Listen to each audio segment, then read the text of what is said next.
So, welcome to Bitesize Edge for the next of our series of podcasts when we're talking to what I affectionately refer to as Edgeites, some of the fabulous people we've had the pleasure of working with here at Edge NLP. And today, I've got to say, I feel quite privileged to have the amazing Sonia Grimes with us. Hello, Sonia. Morning, Pip. I'm amazing. I'm amazing because of you, but thank you very much. So, Sonia, your brand now is the recovery coach, yeah? Yes. So, tell us a little bit about what you do as a starter.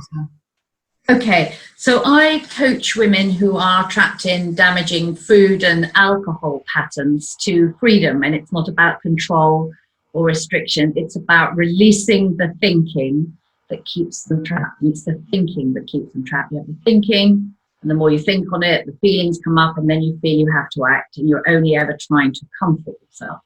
Of course, I got that understanding from the training I did with you.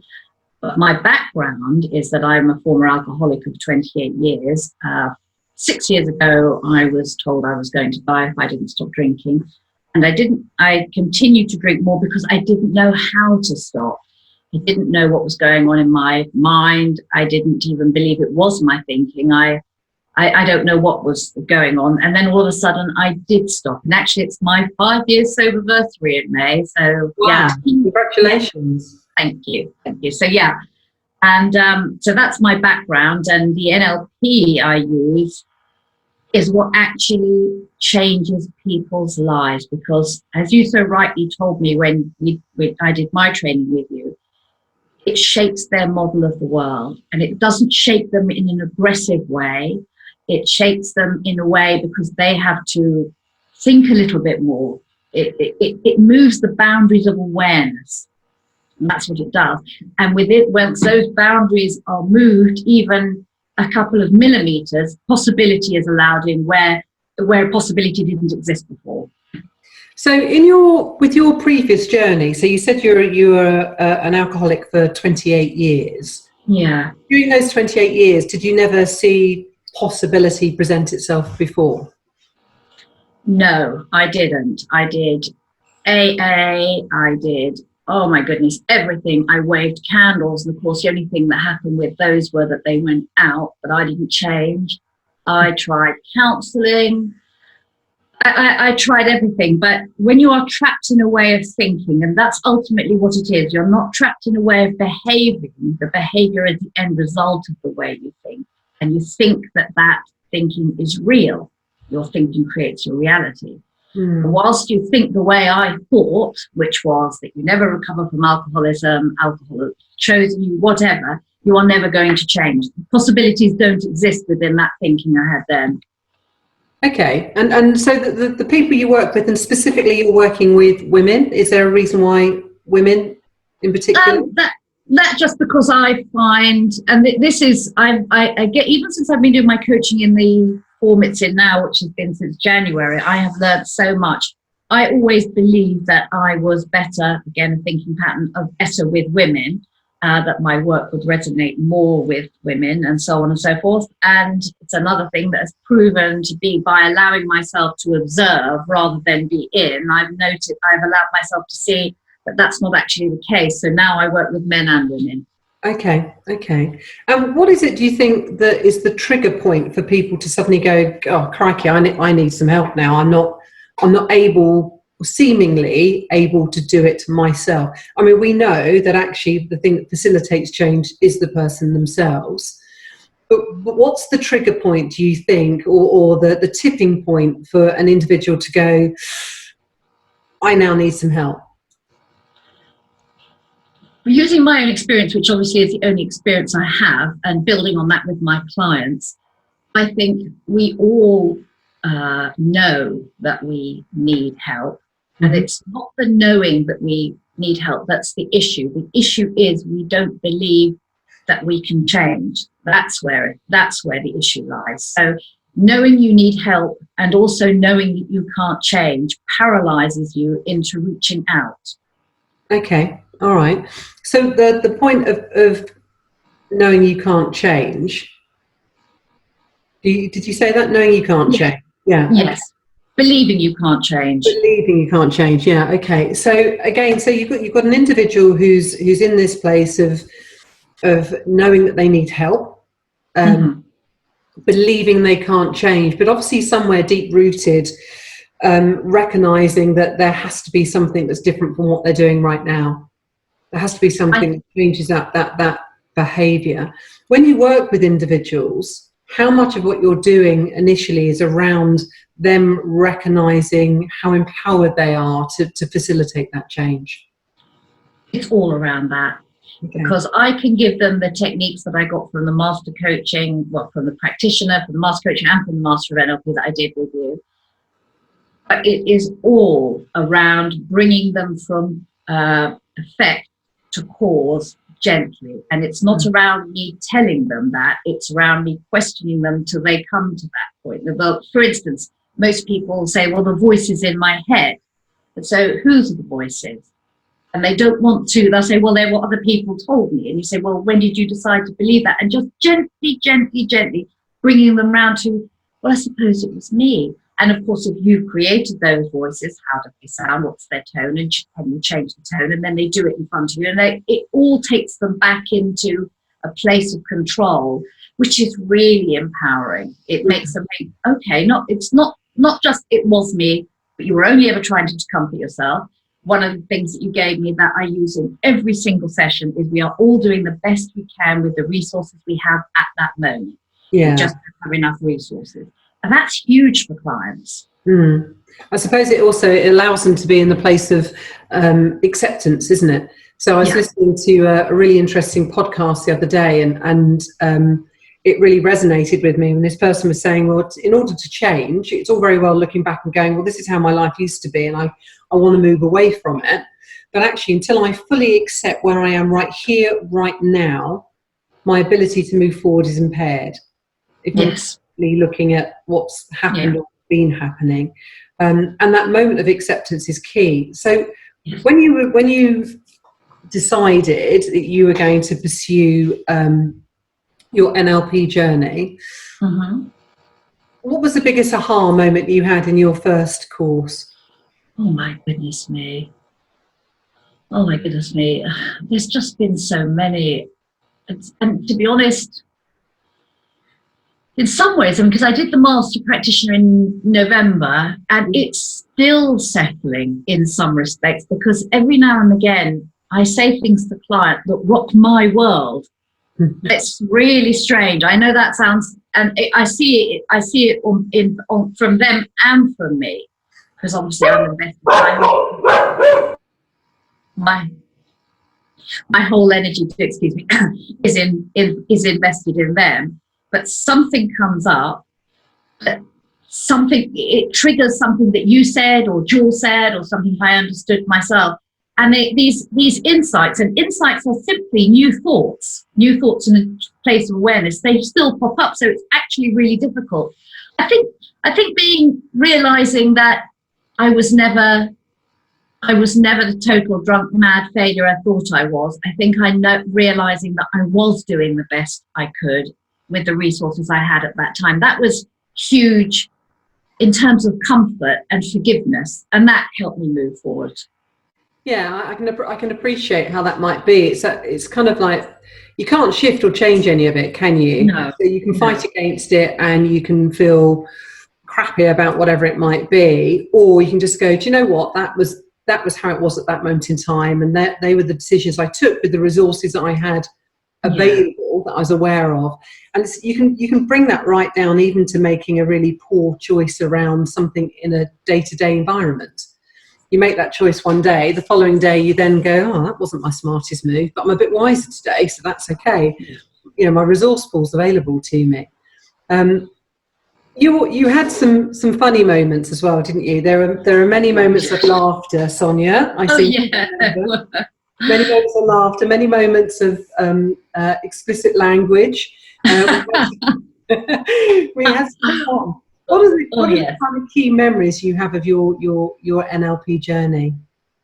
Even the ones that don't feel comfortable, Sonia. It was I remember you saying to all of us, the group, for the NLP practitioner, there's always one person that gets really, upset. And I thought, well, that won't be me. And it was me. I was like, oh my God. The fifth day, I thought, I don't even know I'm putting my mascara on. This is terrible. But it was all liberating. It was letting go. It wasn't like feeling terrible and going home and, wanting to have a drink or anything like that. It was just so it shook my view of myself in the best possible way. That was huge. Some of the techniques I learned on the master practitioner, like the decision destroyer and the time scramble, I love those. They're so powerful. But I know when I first started those, I started what I thought was going to be a fantastic time scramble, and I couldn't stop. Yeah, I remember you telling us about this. Just was like going on. I was like, shit, I don't know where this is going to end, but it worked. And I think I met some amazing people, and like to see the transformations in them, to see the light of understanding, and just going back to having all, we were doing the best we can with all the resources we have at that time. Also, I know because I'm still in contact with a couple of others who have had poorer relationships with possibly family members. It's enabled us, and myself also, it's enabled us to have a level of forgiveness because it's not personal anymore. How does that feel? Oh, wonderful. Really. Very, very, you can get caught up in the moment, but even if it's the next day, you think, you know what, that person was doing the best they can with what they had. And that takes away all, just like, you kind of think, even if they've been a psycho, bless to a certain degree. It doesn't make it right, but it does remove you from the pain of it. It takes you out of the problem. Yeah, and that is also energetically for yourself, though. It's a more comfortable place to be, isn't it? Oh, so if I'm stressing out about someone else's behaviour, someone else's decisions, actually, how does that serve me? It doesn't serve me at all. So if I'm able to kind of go, do you know what? That's all right. They were your choices that you made at that moment in time. Whatever your reasons were, they're your reasons, and that's absolutely okay with me. Yes. So tell me a little bit around where you're at right now, because you've written an amazing book. Have you written your second book now? It's almost done, but then I thought, someone said to me, a coach that I did a bit of editing on her book, said, focus on getting your clients in, just focus on that. Because obviously I run a business and I need to make money. So I thought, okay, I did that. And actually, I'm really glad I did that, because now when I write blogs, I add those into a folder, which I will use later. But I'm learning so much from my clients, and that's my focus at the moment. And I go into London now. I've got clients in Australia, America, France, one in Germany, one in Geneva. So it's going really well, and it's changed. And I never understood, if someone had talked to me about energy work when I'd been drinking, I would have knocked them out. Really, it would have meant nothing to me. I would have just been, I can't use this language because I don't know the language I would have, but you know me, you know what sort of language I would have used. It's huge. It's actually everything. When your energy is in a balanced place, it doesn't have to be off the scale, just in a balanced place, you are unstoppable.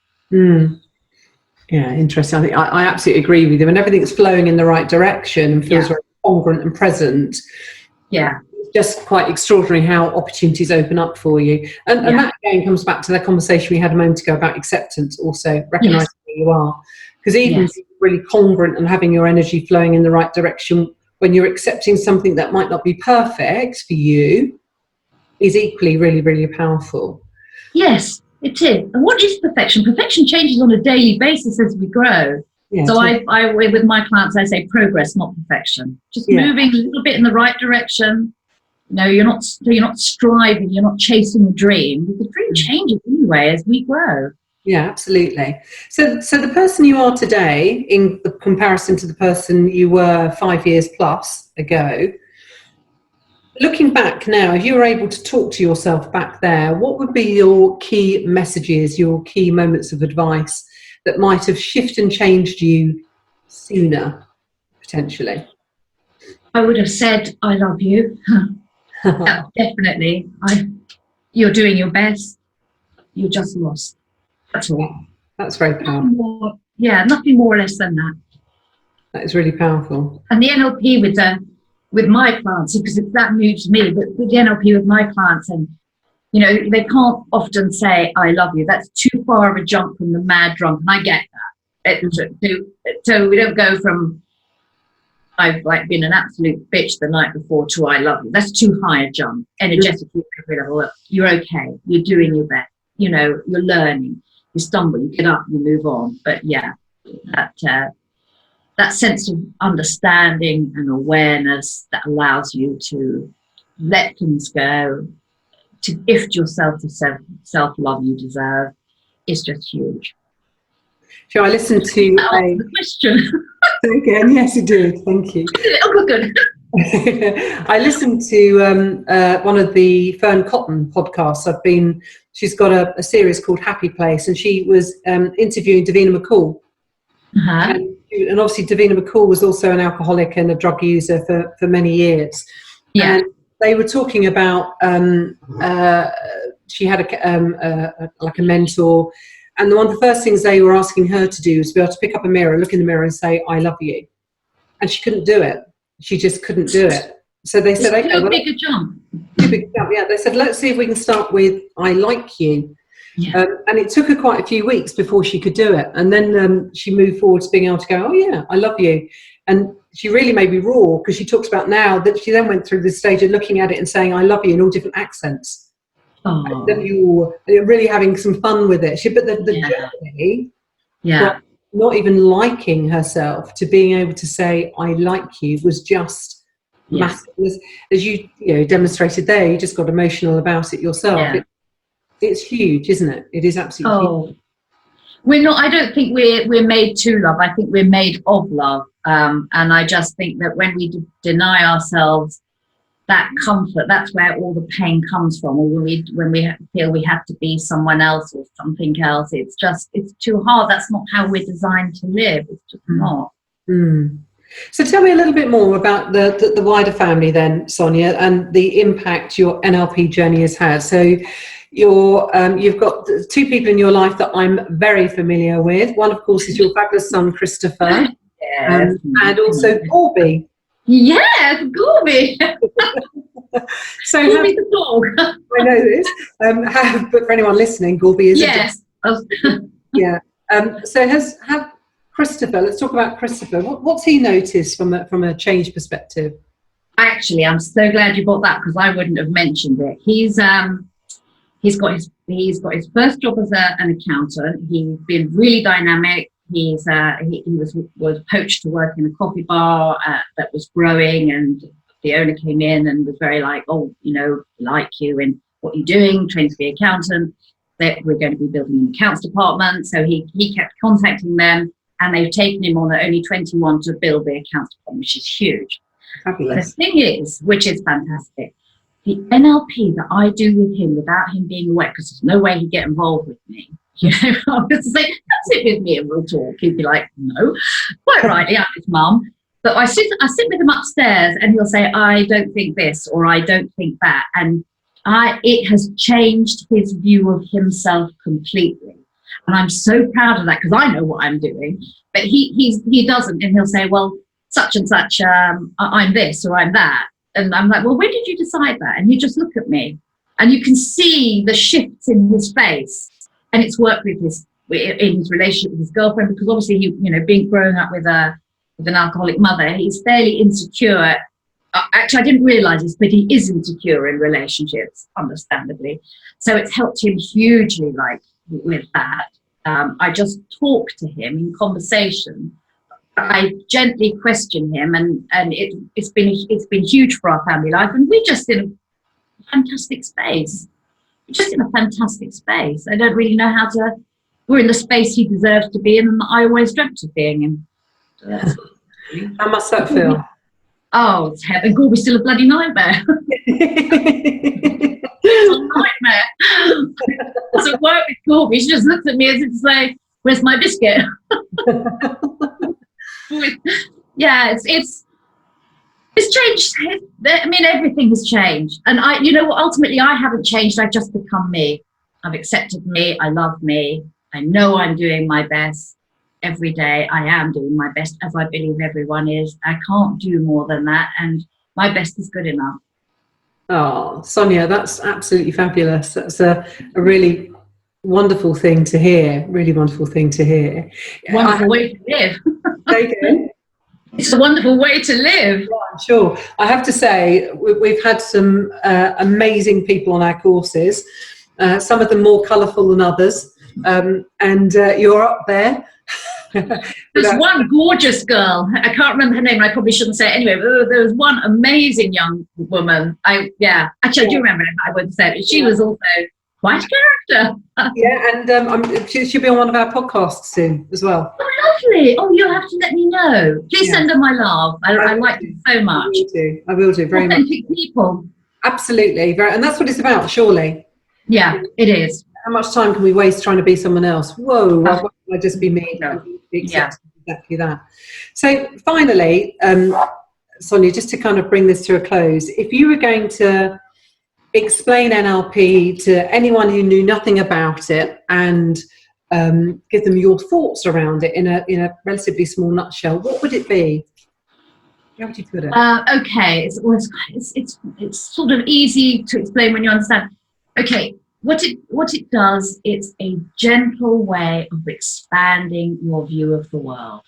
And in that gentle expansion, what felt like a trap becomes, the doors are opened as much or as little as you want, but in that opening, all possibility comes in. You don't go into NLP. Well, maybe okay, if someone comes to me, then it changes your world without you feeling insecure or destabilized. And even if you have moments of like, oh, I didn't think that before, because it's taking you to who you really are, it's never painful. It just moves the boundaries of your thinking. And all our traps lie within the boundaries of our thinking. They don't lie anywhere else. Fabulous. Thank you, Sonia. Finally, if someone would like to come and talk to you, who thinks that actually you might be exactly what they're looking for from a coach, how do they find you, Sonia? My name is Sonia Grimes. My website is Sonia Grimes. I'm called the Recovery Coach, and basically just Google Sonia Grimes. As I say, my website is Sonia Grimes. My email is sonia@soniagrimes.com. It's just I'm the Recovery Coach. That's it, really. Brilliant. Okay. So, Sonia, thank you very much for your time. For those of you listening, you can come and subscribe to Bitesize Edge. You can find us on iTunes, and you can also find us on Spotify. I have to say, Sonia, I am ecstatically pleased that you came into the world of Edge NLP, because you've added another dimension to it, and it's been you bring great value. You bring great value to us and to any conversations that I've had with you.